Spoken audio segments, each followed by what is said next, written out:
If you carry a firearm and discharge your weapon in self-defense, you could face hundreds of thousands of dollars in legal fees and expenses.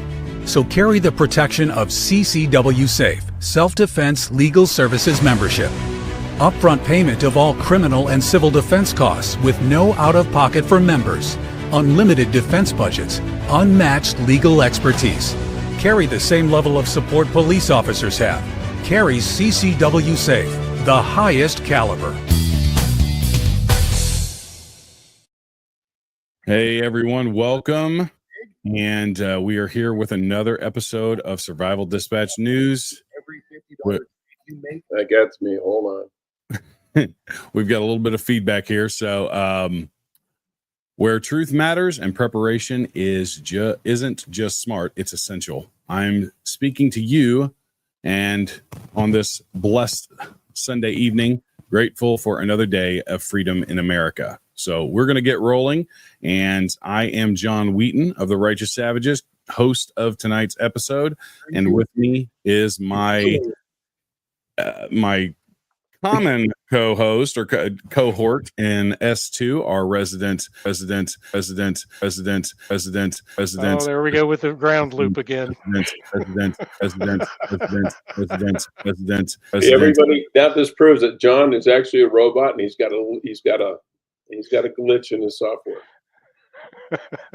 He's a fembot. Yeah, hold on just a second. Let me apologize for this. I don't know what is going on, but let's try. How is that? Is that better? Well, we don't ever know when it's coming. It just happens. Changed my microphone from Austin Powers. I changed my microphone source, so we'll see if that helps. I don't know what is going on. There are some gremlins in the machines, but we're going to press on as well as we can. And also joining with me today is Mr. Jeff MD, CIA extraordinaire, one of the good ones. Retired. Yeah, retired, yes. And we're going to be diving deep into a crucial history lesson with no fluff. Just what you need to know, from peasant roots to revolutionary firebrand, the ideological clash between Mao and Chiang Kai-shek, as well as the Great Leap Forward, the Cultural Revolution, and everything that went into Mao's China. His enduring legacy continues to impact global politics to this day, and religious freedom. Understanding the brutal reality of communism isn't just an academic exercise. It's essential knowledge for everyone concerned about America's future. Because as we continue on this series, you guys are going to see that communism is not dead. It is just rebranded and repackaged, and it's the same ideology. So before we get started, a couple quick announcements. Myself and Chris will be heading down to WAFT on Tuesday the 20th. So mark your calendars. We'll be doing a special live stream from our training that we're doing down there. So that should be really exciting. Also, on the Righteous Savages front, we are beginning an online training series that is due to be out in midsummer. And this is going to be a basic handgun carbine instruction with 3 levels. And it's going to be available online for the entire thing is going to be available to our paid subscribers on our Substack. And then also there are going to be certain sections of it that are going to be free to everyone because we want to be able to give this information to everyone. So be an opportunity for you guys to sharpen your skills without leaving your home. So keep an eye out for that. We're moving on to headline news. And the first bit of news is that the ATF is facing some backlash. Let me get this shared here real quick. I lost everything, it seems like. Here we go. There we go. I apologize for that. But the ATF is facing backlash because of the uncovering of a illegal tracking system that was outside of their normal, which is supposed to be a blind authorization of purchasing a firearm. So it is a revelation of an internal memo detailing a program designed to track lawful gun owners across the United States. According to the documents made public through FOIA requests, the agency has been maintaining a database that flags citizens who purchase multiple firearms within a short time frame, even when these purchases are completely legal under the federal and state laws. The program, reportedly operational since 2017, allows federal agents to receive automatic alerts when individual buyers acquire more than one firearm from a federally licensed dealer within a 5-day period. Second Amendment advocacy groups have condemned this practice as an unconstitutional registry that violates the rights of law-abiding citizens. Give you guys a real quick snap reaction to that revelation. I don't think it's surprising, but it's always shocking. I am shocked that there's gambling going on in this establishment. Right. Yes. Yeah. And just like they don't have a searchable database either. No, Wonder how they found out the rifle that was used belonged to Thomas Crook's dad. Yeah, Within 2 hours. Just real good investigative work. Yeah, that's what it was. Yep. Okay. They had the guy from Men in Black sorting through the files in the connexes out back, real fast. Yes. Well, and I think that this is something the founding fathers enshrined the Second Amendment into our Constitution for a reason, and that was because they had just fled tyranny. They just fought a war against tyranny, and they wanted everybody to have the right to keep and bear their own arms. I mean, remember, Lexington and Concord was fought. The revolution started because the British were coming to pick up guns that they knew that the Minutemen had, and they were trying to stop them from owning their own guns. So this is not something new. It is. Saturday Night Live had a really good skit, believe it or not, and they've been sucking for decades. Did you see it? Yes. Where the person from the future is talking to James Madison and says, "Yeah, you're just talking about muzzle loaders, right?" And he's like, "What? Do you trust the government?" "No, of course not." "Then why do you want them to have better guns than you?" Yep. Yep. And that's the reality of it. It was never meant for just muskets. I mean, they had rapid fire weapons back then. Spoiler alert. That the founding fathers knew about and were fans of, by the way. So they had actual machine guns. Yep. They also had cannons. Yep. And here's another little. We'll get off this subject because we have to move on. But do you know that a large percentage of the southern states in the Civil War, the cannons were privately owned that were in that army?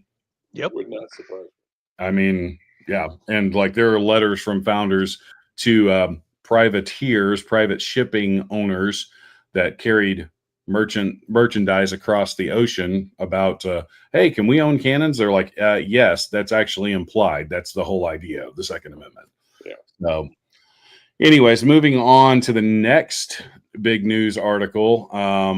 This is the classified documents from Russiagate are starting to be released, and the previously classified Russiagate by our new FBI heads, Kash Patel and Dan Bongino. But the previously classified Russiagate documents have finally been released, confirming what many conservatives have suspected for years. These documents expose how the FBI and the Department of Justice systematically misrepresented them and manipulated intelligence to justify their investigation of the Trump campaign and administrations. The documents reveal that key officials knew the Steele dossier contained unverified and potentially false information, and they presented it to the FISA court as credible intelligence. Communication between the agency leadership showed deliberate efforts to undermine the incoming administration based on political motivated allegations rather than legitimate national security concerns. This is the same thing as the first story. It's not surprising to us that have been paying attention on this. And I'll give you guys, you gentlemen, a reaction for this, and then we'll play a portion of this video that I have queued up. Yeah, Tell me something I didn't know. Tell me something I didn't know already. Yep. Jeff, what were your No, I'm saying I'm shocked that there is actually more gambling going on in this location. Exactly. Let's play this. And drinking too. Yes. And ladies of the night swarming around. Here we go. About 2 minutes, 39 seconds. Probably won't play the whole thing, but this was Kash Patel and Dan Bongino on Fox Business Sunday morning earlier today. Well, Dan, throughout the Russia collusion story and the rest. Look, I can speak to the folks that were in our seats, our predecessors, and they intentionally failed the American public by putting on the biggest DC deception game we've ever seen. They said the FBI was the most storied institution for law enforcement, and it was. And it will be again very soon. But when the likes of Comey and McCabe and Strzok and company came in here with the James Bakers of the world and intentionally lied to a federal court only to rig a presidential election by lying to the American public and using taxpayer dollars, likely illegally, to fund this entire operation, and then withhold exculpatory information from a federal court that I used to appear before to manhunt terrorists, that's what broke the FBI. And then when they were caught, they lied about it. And you and a few others like Dan and others were brave enough to cover it 6, 7, 8 years ago. And we're still talking about it today because as Congress is working rigorously with us, the Crossfire Hurricane documents are coming fast and hard, and they're being sent there unredacted so we can have full accountability. And that's how you restore what the trust that was lost to the American public when it comes to the FBI. Yeah, but come on, Director, with all due respect, we've been talking about this for a long time, and I've been demanding accountability for many, many years. You mentioned Comey, Strzok, and the rest. They've got TV shows. They've got media platforms. They're fine. There's been no accountability. Well, look, it's a fair criticism, but what I will tell people is we weren't here in the FBI in the last 5 years when we had statute of limitations that were still in play, where we could have investigated criminal conduct. Most of these statute of limitations are 5 years old. And we will investigate criminal conduct where we find a righteous case to do so, and the law and the facts allow us to. But a lot of it we're precluded from. So we'll take the criticism, and it's rightfully so. That could we have done more in the past? Sure, people before us could have, but what we can do now is continue to put out the documents and the information that these people withheld from the American public. And I'm just telling you right now, as much as we know about Crossfire Hurricane, he and I just found out more last week. And we're continuing to work with Congress to put those documents out. That's how vindictive and vicious the former leadership structure here was. Not only did they bastardize the FISA process and lie to the American public, they withheld and hid documentation and put it in rooms where people weren't supposed to look. And it's a good thing we're here now to clean it up, and you're about to see a wave of transparency. All right. So quick reactions to that. I'll go to you first, Jeff, and then S2. Yeah, I mean, again, this is stuff that we all knew was going on. And I'm just happy that they were stupid enough to leave stuff in writing for these guys to find. I'm sure they tried to purge this stuff, which is a federal crime in and of itself, and they missed some stuff. And the more electronic information you have, the harder it is to get rid of all of it. So, you think it's deleted, it's not. But, again, statute of limitations being what it is, you're going to be hard pressed to file charges against any of these people. Yeah. S2. Didn't know treason had a statute of limitations. I mean, that's a fair point. Good point. This is, and the other name that you didn't hear mentioned in all of this either was Brennan. You didn't hear John Brennan's name mentioned at all. Well, and he's supposedly in Argentina now. Oh, with all the other Nazis? Yeah. I think it's interesting, and I was thinking about this the other day.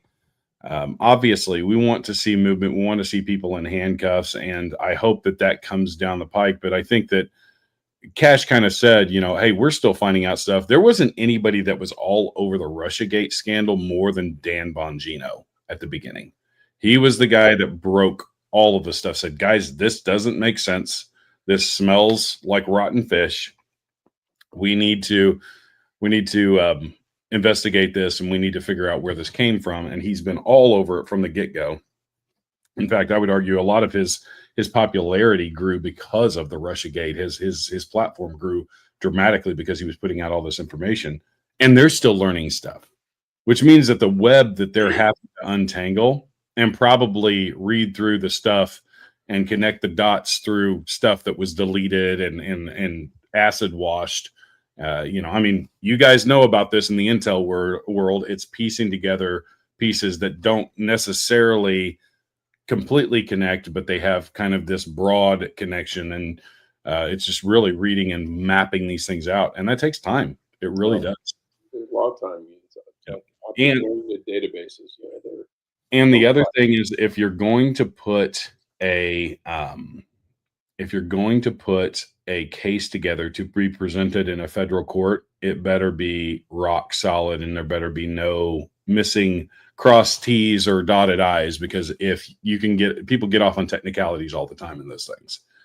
And so you've got to have a rock solid case. One question I have is, why did Secret Service escort James Comey to the FBI field office to be questioned?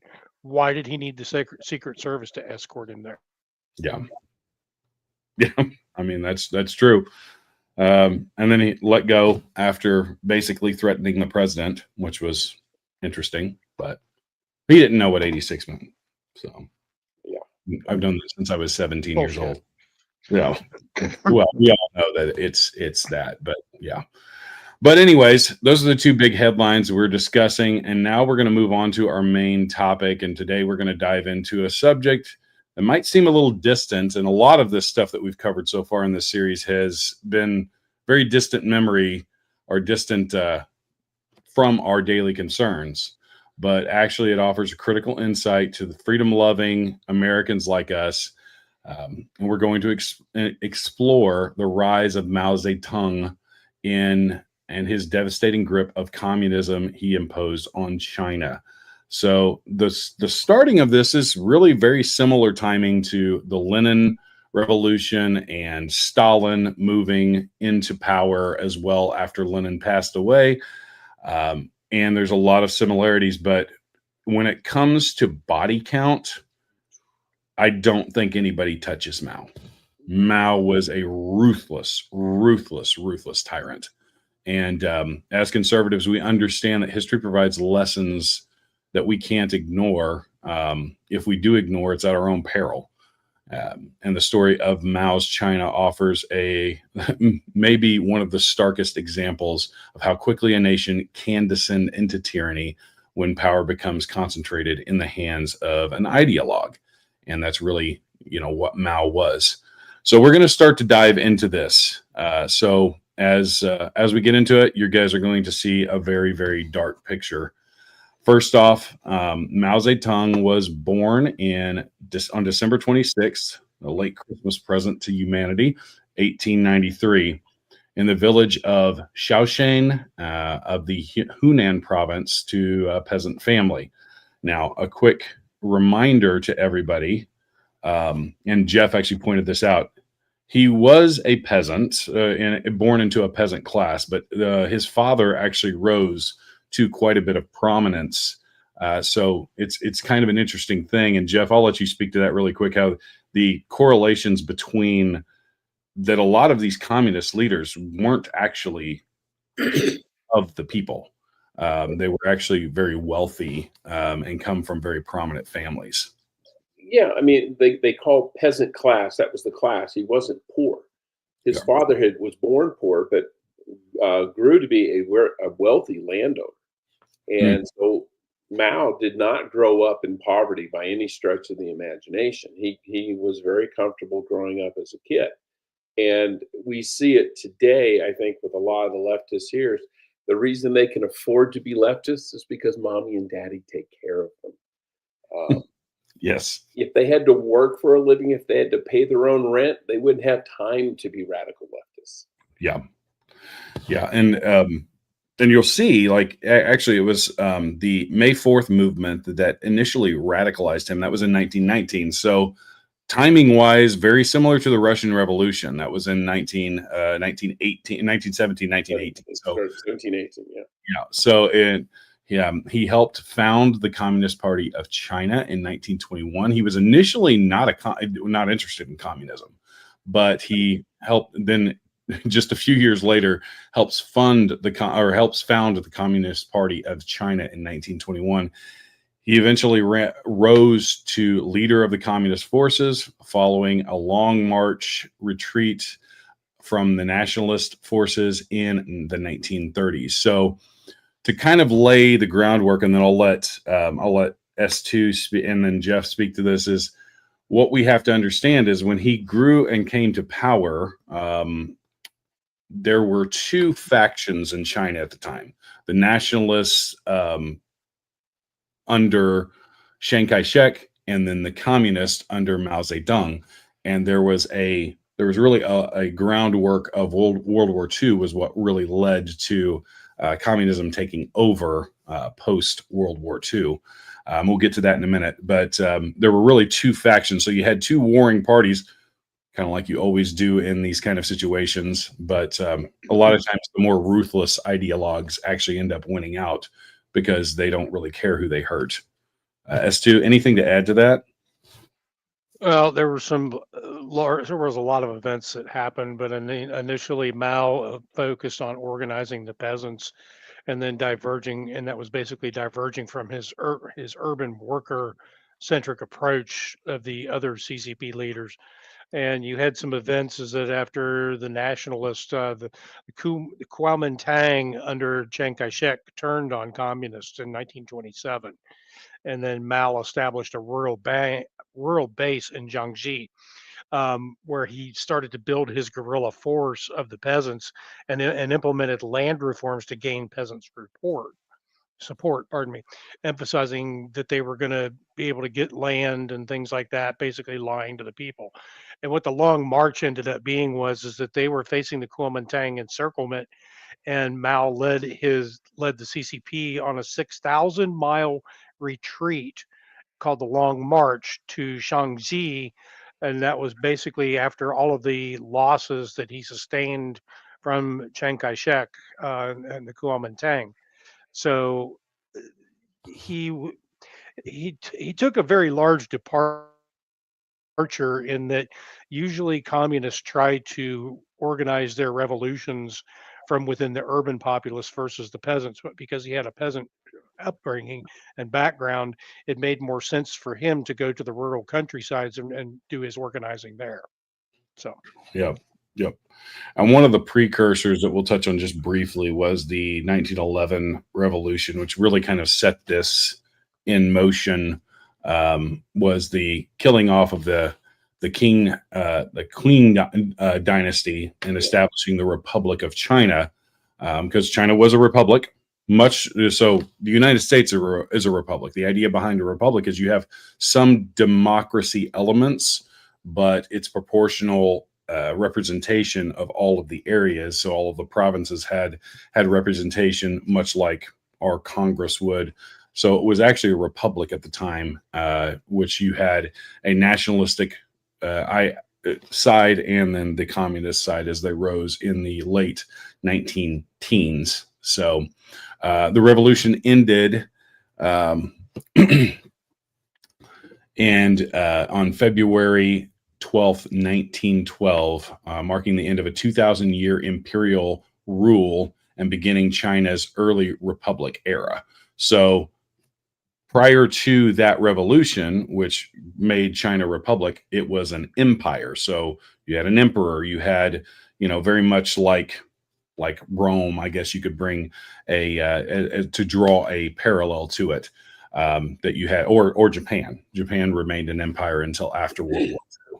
So a lot of Asian countries in the ancient world were empirical in a lot of ways. And so they shifted to a republic after that revolution, but then that was short-lived because less than 25, 30 years later, they had dove into being a communist dictatorship.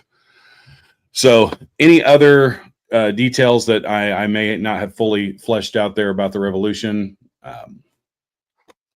No, I think you covered it. Okay. All right. Now we move on to the other leader, Chiang Kai-shek.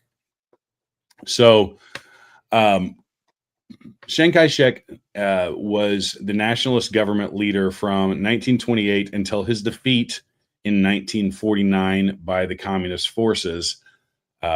Both of these forces worked together to defeat the Japanese because the Japanese actually invaded China. I think it was in 1937, if I remember correctly. 36, 37, something Yeah. like that. And so that was one of Japan's first movements in growing their empire, trying to take over all of the Pacific Islands and all of the rich natural resources that China had, because they saw what we still see today is that China has some of the richest natural resources in the world. So it was for them to grow, they needed those resources. So they invaded.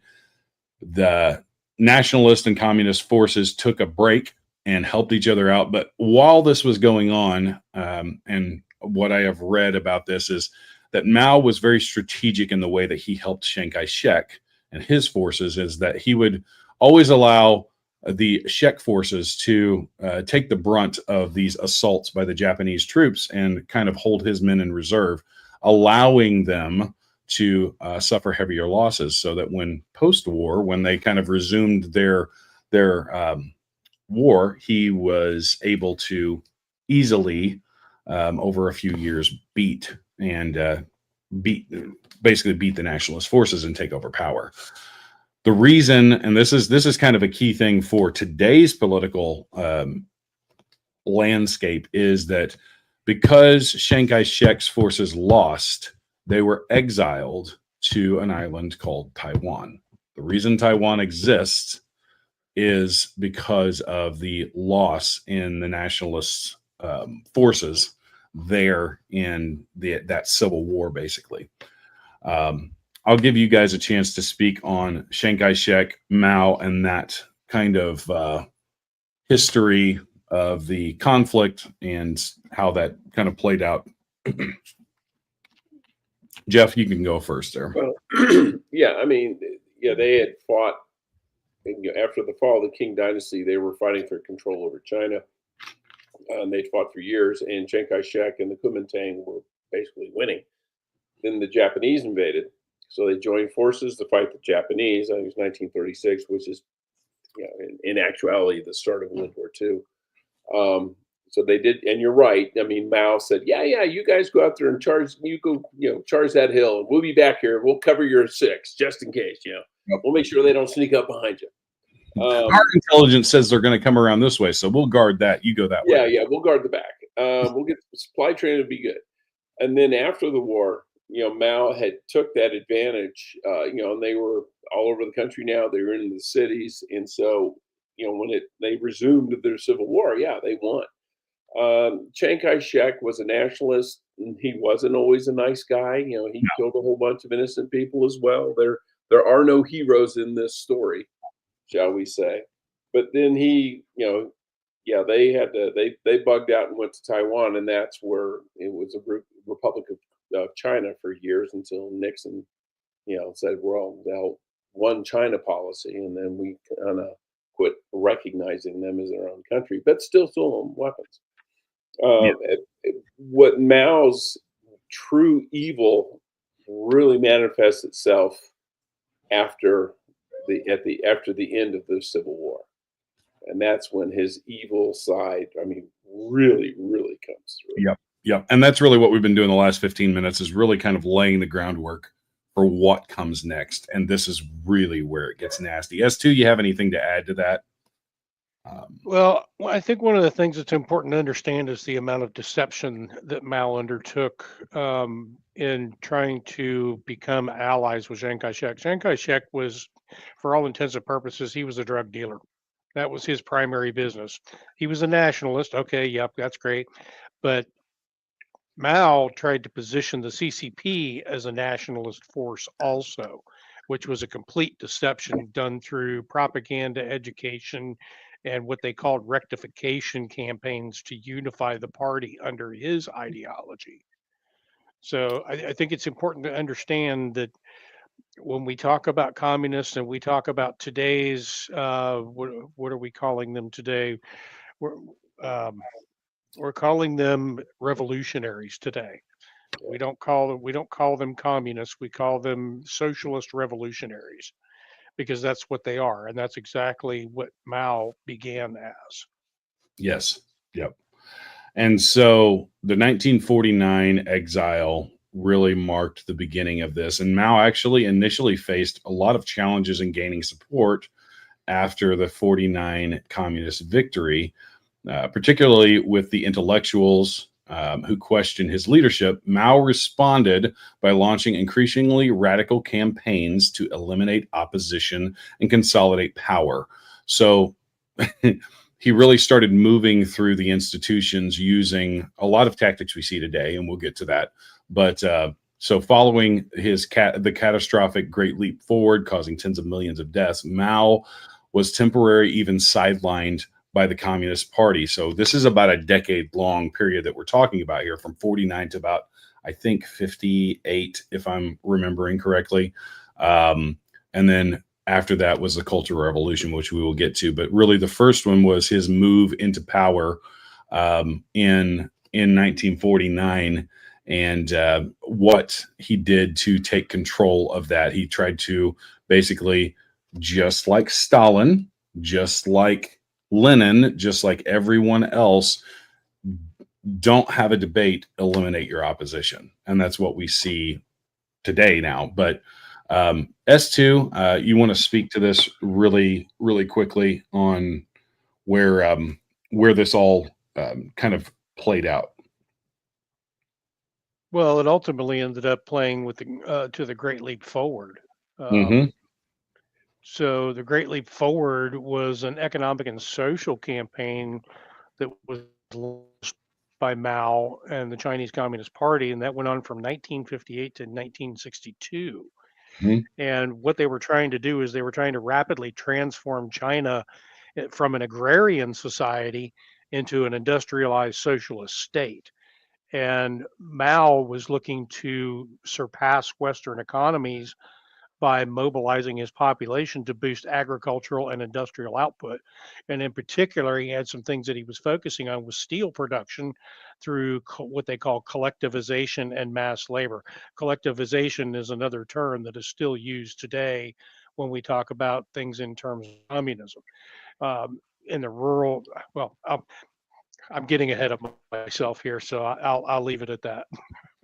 No, Jeff, really quick, between like 1949 and really 1958, because 58 is really where we start to see the bloodshed roll. Is there anything that we missed in leading that up politically or anything?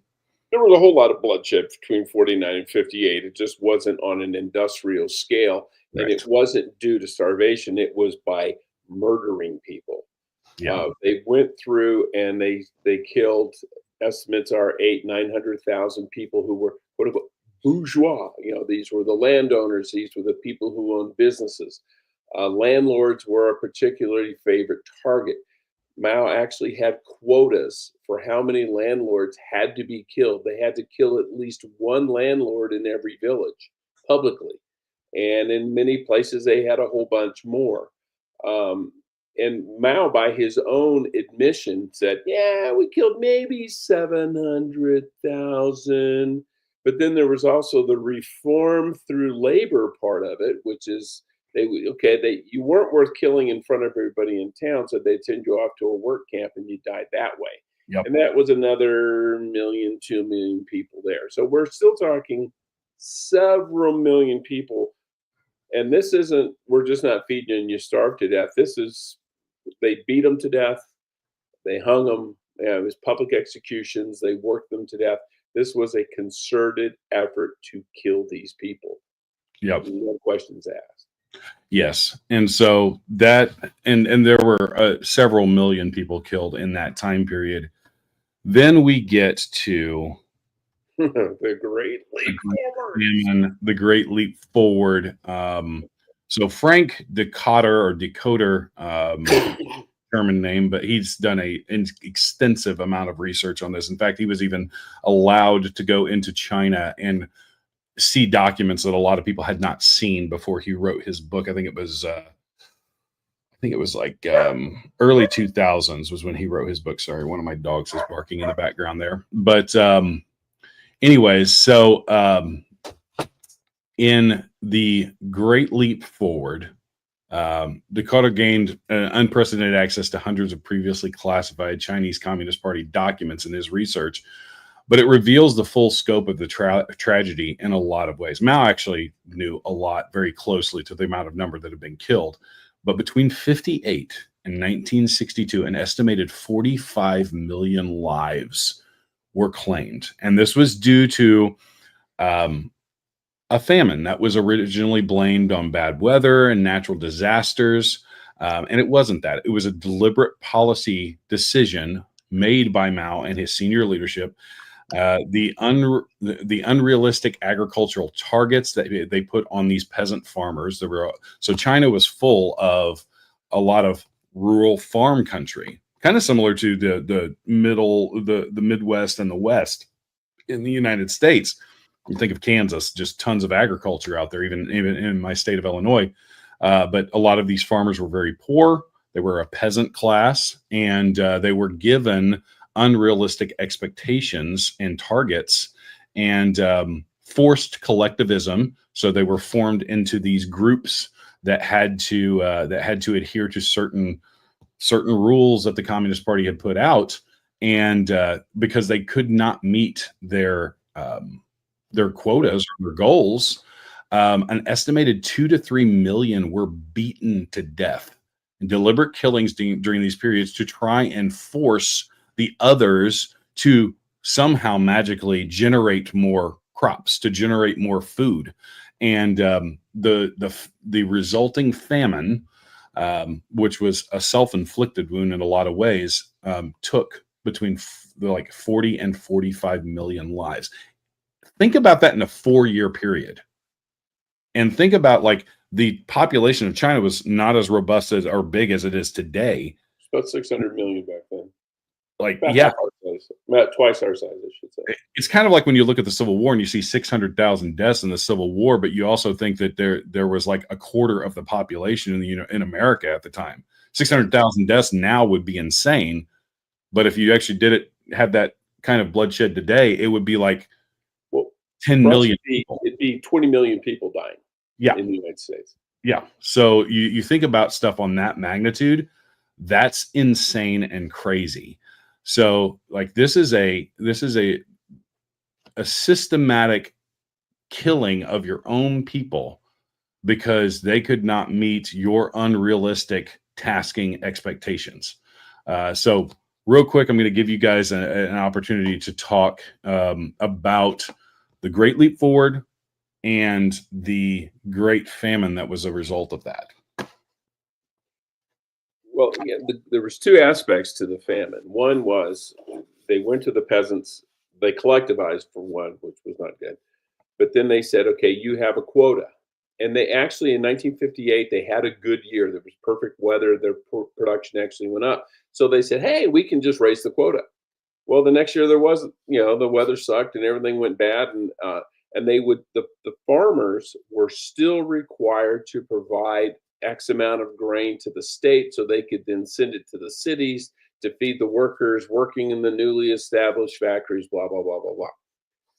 But there was another aspect of that too, is they pulled a lot of the farmers out of the fields to make them work these tiny little blast furnaces and make pig iron and doing all this industrial stuff. So there were fewer farmers to feed the cities, and there were more people in the cities working than they had food for, and certainly more than their distribution could handle. Now, nobody had the balls to tell Mao that, yeah, we screwed up and we don't have as much food, because that would get you killed. So what Beijing was doing, they were still in the middle of this famine, tens of millions of people dying. They were exporting grain, much like the Russians were exporting grain from Ukraine during the Homendor when they killed 3 million people. Yep. Reoccurring theme, maybe? Yes. Yeah, so you create a famine, and then what little grain is there, you sell it. Yep. It is insane to see these parallels throughout history of communist leaders, Marxist leaders, socialist leaders destroying their own people for no reason other than they just want more control of them. It's absolutely insane. S2, I'll give you a chance to talk through the Great Leap Forward. Yeah, Jeff hit on something I was going to talk about, where they basically they set up millions of small scale furnaces to produce steel, and oftentimes they were using scrap and metal and other household items to meet ambitious production targets. But yeah, they did take the farmers out of the fields and force them to do these things in these little communes that they had set up. And in most cases, private farming, property, even personal kitchens were abolished. Another thing that proves that Mao was an idiot, just like every other communist that tries this crap, he was promoting untested farming techniques. And they had something that they called deep plowing and close planting. And he believed, he was convinced by somebody that this was going to increase crop yields. And like Jeff said, the first year, okay, maybe that did, maybe it didn't. But the fact of the matter is that when you have experienced farmers that have been doing this all their lives, you don't take over what they're doing and say, hey, you're going to do it this way. And then all of a sudden, when it doesn't work, then you blame the farmers for it rather than blaming yourself. This is the time tested theme that we see out of the playbook over and over and over again. I know better than you. You don't know shit. Yep. Well, then talking about your law of unintended consequences, there was the 4 pests, and they wanted to wipe out. It was rats, sparrows, mosquitoes, and flies. And the theory with the sparrows was, hey, a sparrow will eat 2 kilograms of grain a year. Each sparrow does. So if we kill the sparrows, we'll have that much more grain available to us. And there was this huge concentrated effort throughout the country to kill sparrows. They'd knock down their nests, they'd kill their babies, break their eggs, and they would bang pots and pans at night when the sparrows came back to roost so they could never sleep and never reproduce. And the sparrow almost went extinct in China. And someone had finally said, dude, sparrows eat bugs too. So because they killed all the sparrows, they had locust invasions.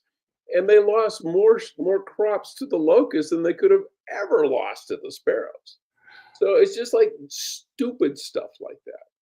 Yeah. And, there's sometimes where I question, I'm like, God, why did you make ticks? Why did you make mosquitoes? Why did you make these things? But there is a purpose for them. And like the bugs, He hasn't told me what they are yet. I don't see why mosquitoes are there, except to give purple martins something to eat. Yeah.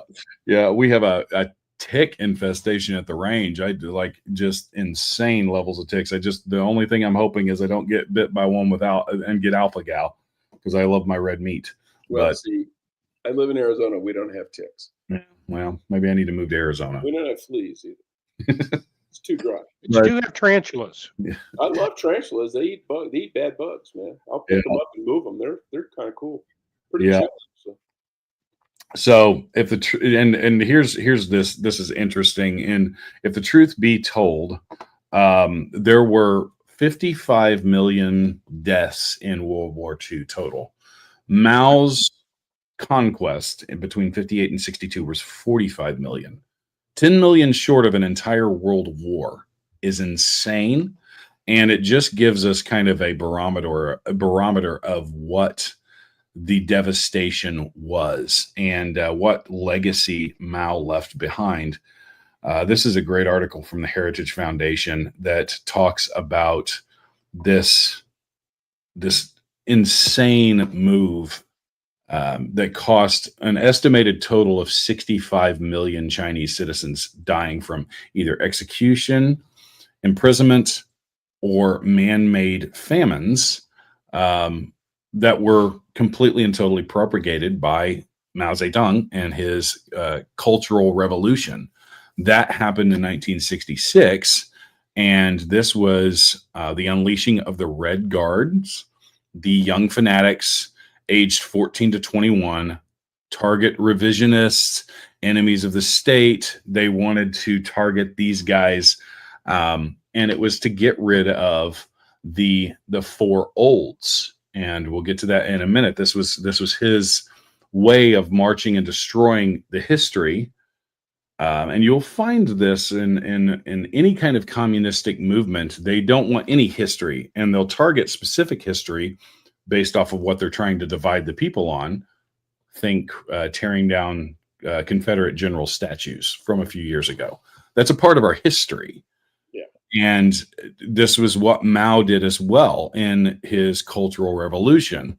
The Red Guards, young fanatics, and you think about that 14 to 21, so that's like high school, college age. If you control the education institutions, you can infect the minds of these young people and cause them to think that they need to go be revolutionaries and target the enemies of the state, which are the people like teachers who know history, intellectuals, the deep thinkers that understand the impact of history. Book burnings were a part of this. Destruction of cultural artifacts, widespread violence against anyone who was accused of having tendencies towards that were anti-communist. So this is all extremely, extremely important for us to draw that parallel and understand that it's the same thing. It's the same kind of stuff. Communism always acts the same way. It may be wrapped a little bit different, but it always acts the same way. And despite devastating human toll, Mao's image and legacy remain largely intact in China, where the Communist Party officially it has an official position that 70% he was 70% right and 30% wrong, even though he killed 65 million people. So let's talk about the Cultural Revolution and all of this information for a few minutes here. Yeah, go ahead, Jeff. Well, I was going to say the Cultural Revolution was kind of a war on intellectuals, but leading up to it, Mao in the 50s, even Mao he saw what happened in Hungary, and he was worried the same thing was going to happen in China. So he kind of loosened things up and kind of let people express themselves, even criticize the government. And he thought that would kind of like be a valve, a release valve to let some of the steam off. Well, they turned out everybody was complaining. There was a lot more than he was expecting. So he clamped back down again. And then what he did is everybody who complained when it was okay to complain, they were the first ones he targeted. And so he systematically went after anybody who would oppose him ideologically, and a lot of senior party levels officials who could challenge him politically.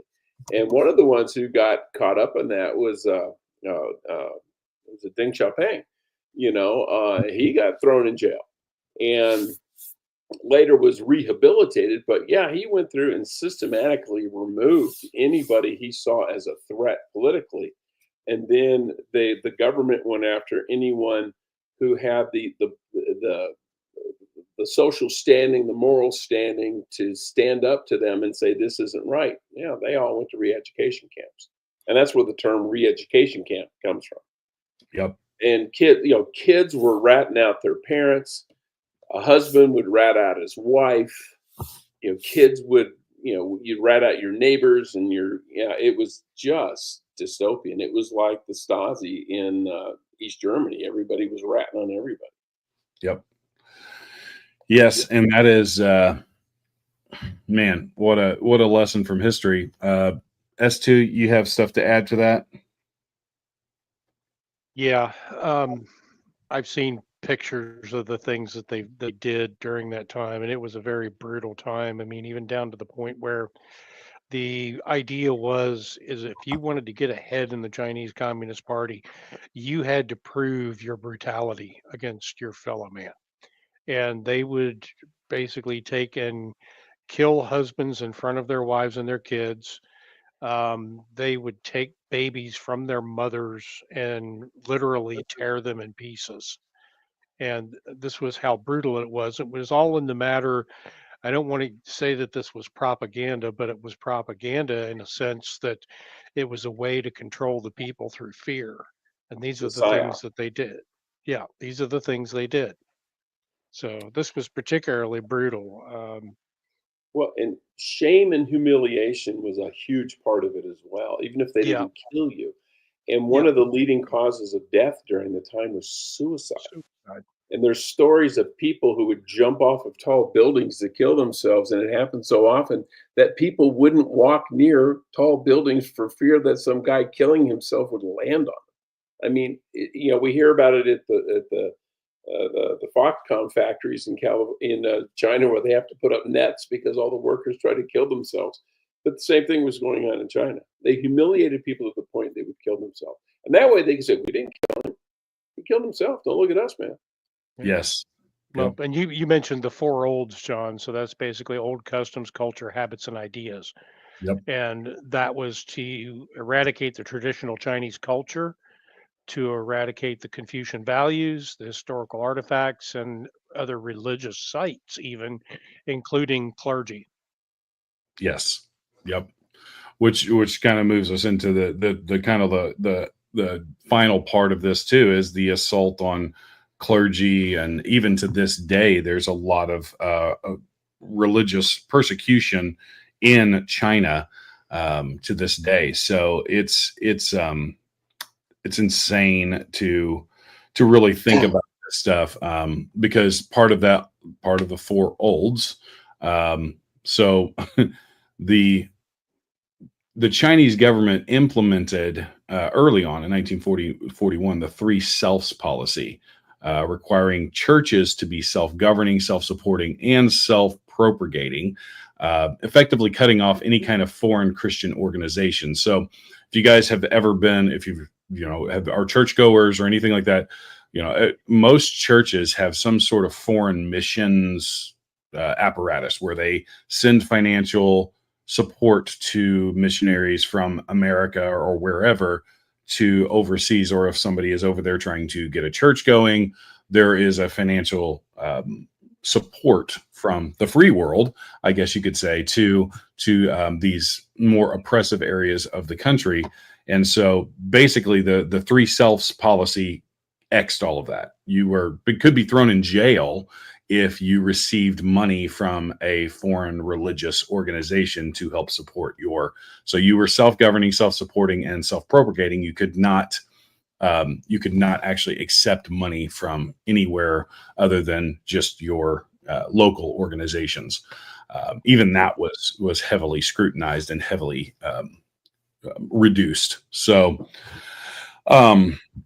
and then in 1966, Mao launched the Cultural Revolution, as we just spoke of, and the goal was eliminating education and religion. So that's the elimination of the four olds, because part of tradition, part of history, part of all of that is religion as well. So he saw these as a threat to his ideology, as all communists do, ironically. During the period, the churches were closed, Bibles were burned, and Christians faced severe persecution. Many believers went underground, forming what is known as house churches. And despite here's what's really interesting about all of this, and it's kind of a theme when Christians start to be persecuted, it seems like the churches grow. But despite that persecution, Christianity has grown exponentially in China. China currently actually has one of the largest underground church organizations in the history of the world. 1 million Protestants in 1949. It's estimated to be between 49 and 115 million today, depending on the source. But this is while the official three self patriotic movement churches operated with government approval. The unregistered house church movement faces ongoing harassment, surveillance, and repression. Recent years have seen intensification of prosecution by President Xi Jinping, including church closures, cross removals, and detentions of pastors and congregates. The government has implemented a campaign to remove and make Christianity more Chinese, to ensure it's compatible with the Chinese Communist Party ideology. So they're basically trying to create a state church, which is what our First Amendment is about, that we can't create a state. The government can't. That's what they're trying to do, and they can control the ideology that's taught. Well, they actually did. They called it the Maoist religion. Yeah. It was Mao worship, and that was basically the Marxist atheism that was introduced. Yeah, it's a cult of personality. Yeah. But they still have veto power over who the Pope can name as a cardinal in China. And they have a lot of sway over the Catholic Church. It's the Catholic Church that's either you do what we say or you're not going to be able to do anything. But they freaked out over Falun Gong, which was a kind of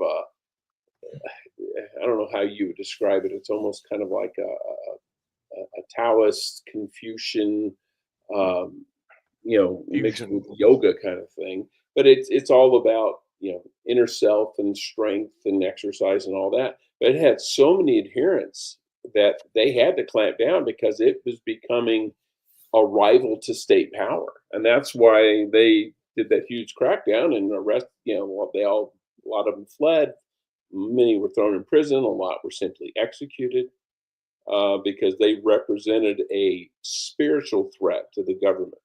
Yeah, it's kind of amazing because when you read the Bible, as I have several times in my life, when you start to read that ideology, whether you believe in God or not, the morality that comes out of the principles and the teachings of Jesus in Scripture, it teaches you to actually what's really an ironic thing is that Scripture actually will teach you to stand up for the oppressed. It will teach you to help and to give of yourself to people that are less fortunate. That's actually in Scripture, which ironically is what communism always claims it's all about.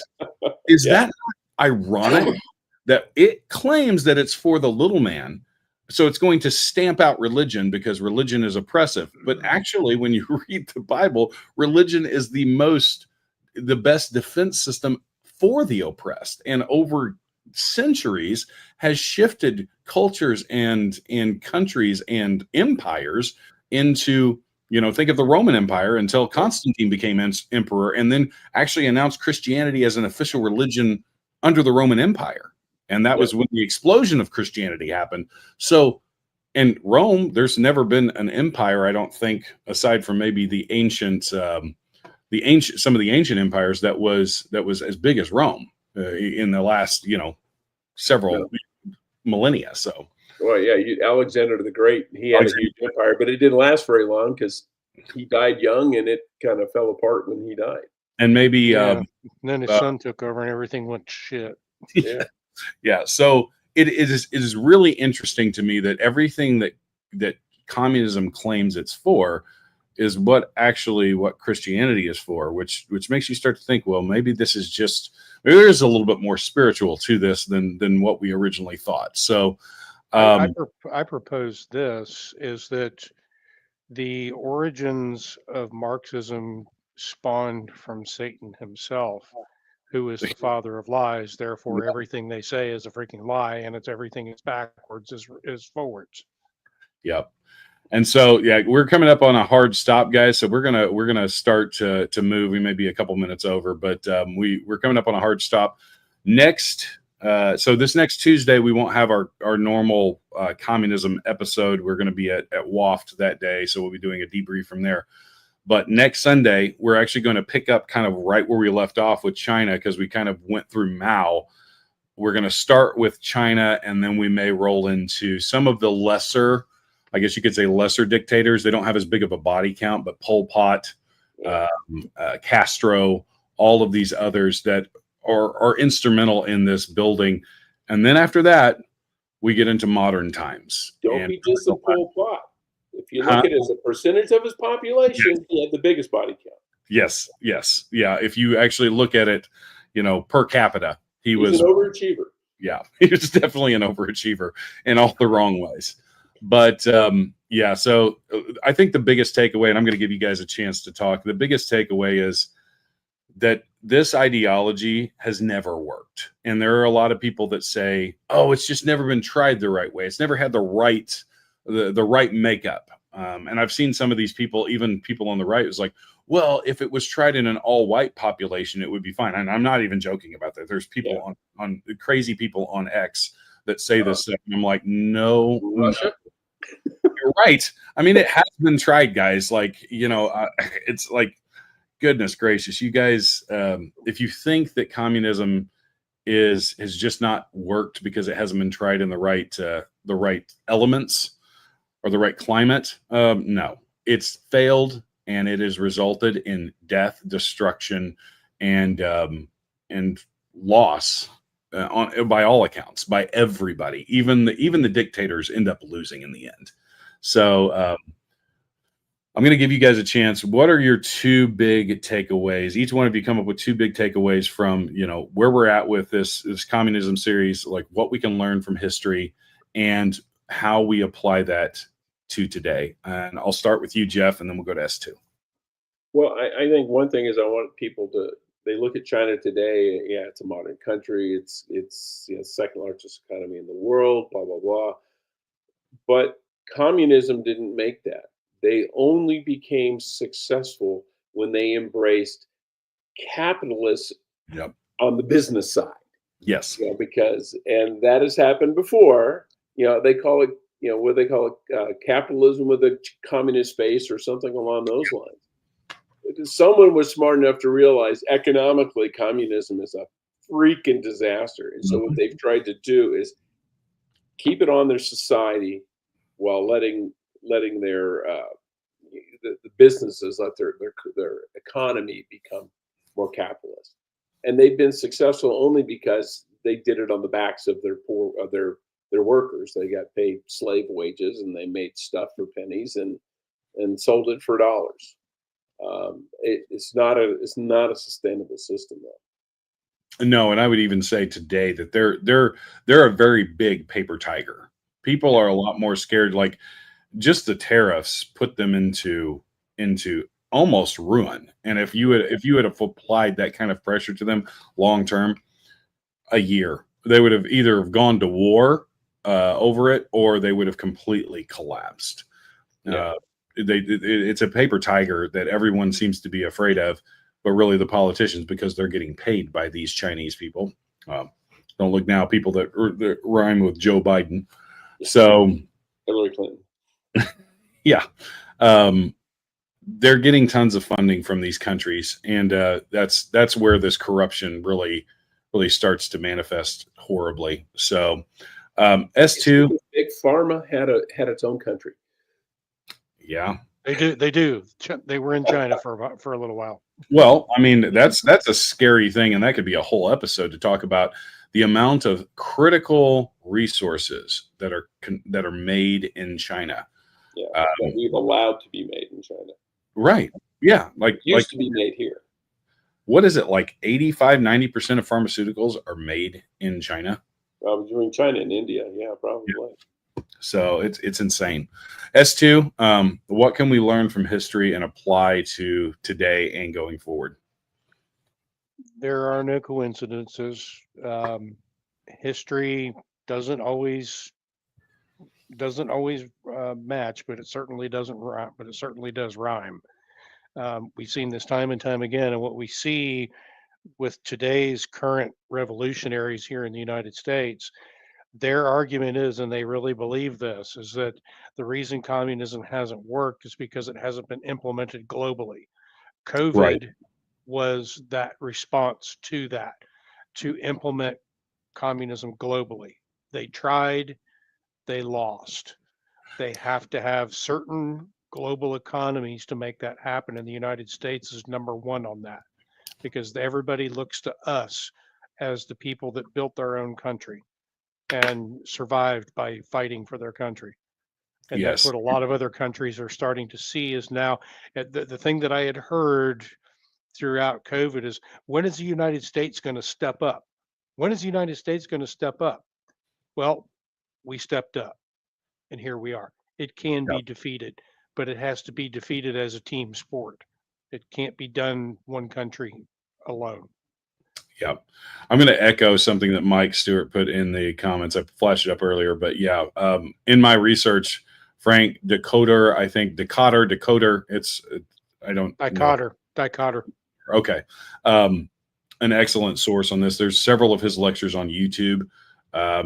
He has had access to the National Archives. Basically, they're essentially their National Archives in a lot of his research, and is a subject matter expert on the history in China and all of the bloodshed. He was the one that uncovered that it wasn't 40 million, it was more like 65 million people that died, based on even off of their records. He's a professor and a published author, and very widely renowned in his history and analysis of China. But anyways, and I think that really the thing that we can take away from this is, we have to be vigilant to these kind of ideologies. One thing that we haven't even touched on in any of this, and it's probably one of the most prevalent reasons why 2020 failed with COVID, why we have failed to become a dictatorship multiple times, is because we're still armed in this country. If you look throughout history, and we haven't touched on this because I really wanted to go after the ideology more than I did like a lot of the methods that they use, the playbook that they used, and we may get to that. But every one of them disarms their population before when they take power. One of the first things is give up your guns in order to be safer. We'll protect you. Yeah, so it's the same thing. And anytime you hear that, you have to understand that the people in power, they're still subject to human nature. And human nature is that power corrupts, and absolute power corrupts absolutely. So if somebody has that amount of power, unless there's some kind of, spiritual benevolent leader, they're going to fall. But even a spiritual benevolent leader is going to want his populace armed. And that's really the thing that we haven't talked about a lot in this series, but it is one of the biggest plays that they do. And that's what we started with the Second Amendment earlier today, or earlier in this episode. And that's so important that we fight for that. We fight for everything to keep our rights, to have military weapons so that we can defend ourselves, not just against somebody trying to rob our house, but somebody in a position of power that wants to take away our rights. And that's Second Amendment guarantees personal liberties. yes. And so, but that's it. We're gonna call it there. Thank you guys for joining us, and thank you S2 and Jeff. I couldn't have done it without you. You guys did a great job. Don't forget, guys, to go check out the Guardian subscription membership on our Patreon and Substack. Just go over there, and if you search Survival Dispatch, it's patreon.com/Survival Dispatch or survivaldispatchnews.substack. You'll find us, and if you sign up there, it's $9.99 in a month.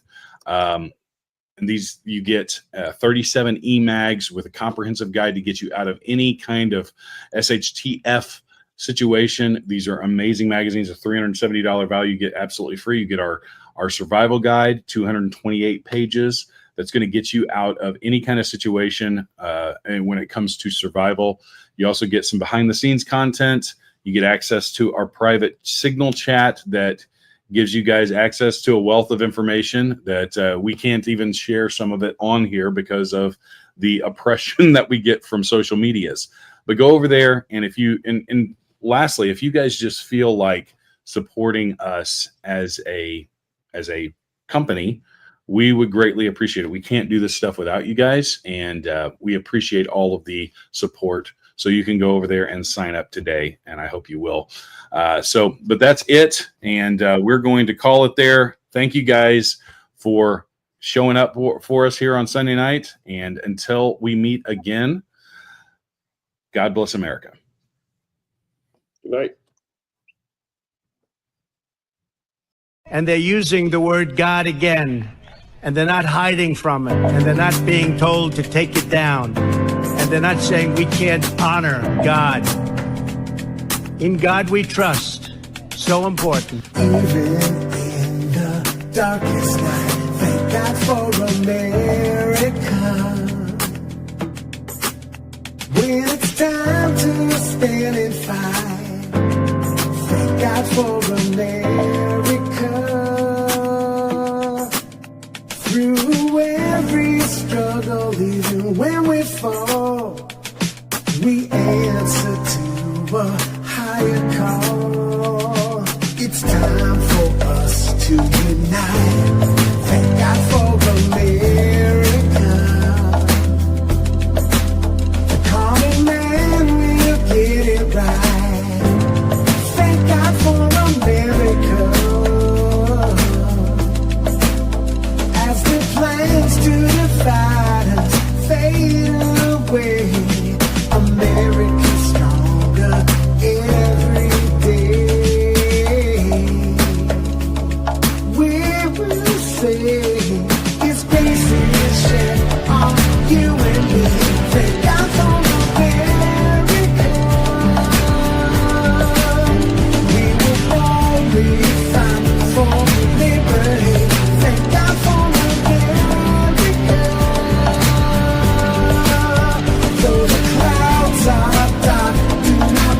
together.